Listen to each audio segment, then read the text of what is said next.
So now he gets a rematch. And I think Donovan Mitchell has something to prove in this series, especially going against Jalen Brunson. Yeah, the narrative, people around the league when the Knicks were talking about trading for Donovan, people around the league that I spoke to that were against the Knicks giving up the entire world for Donovan Mitchell pointed out the playoff lack of success in terms of that Utah roster kind of being built to make long runs, and Mitchell not being able to carry them there. I didn't watch every game with Utah. I don't know how much was his fault, how much was other players' fault, but that became a narrative for people who didn't want the Knicks to go all in on Donovan Mitchell. And it's an important series too for the Knicks, I think. Look, I don't think that they lose this thing in 7 games, 6 games.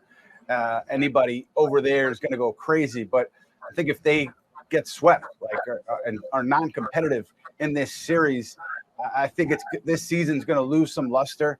I think people are going to be upset over at Penn Plaza because of how everything went down in the offseason. I don't think it really takes much away from the season because it doesn't change the fact that the Knicks are set up to build off of this group.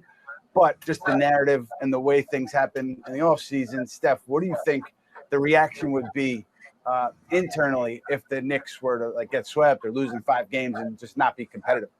Yeah, I mean, obviously it wouldn't be good. And it becomes, whether they want to say it or not, it becomes a reflection on the decision not to go after Donovan Mitchell. And I agree with you in a lot of ways. They are set up to get the next star available. But it becomes problematic when you pitch that and you're like, well, we had a chance to get this star, and who else is going to become available that's better than the guy that just beat us in the playoffs?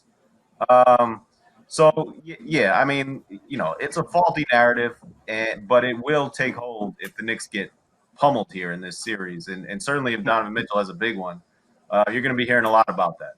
Yeah, I would be surprised if the Cavs just dominated the whole series. Oh, I would too. I don't see that. Yeah, me too.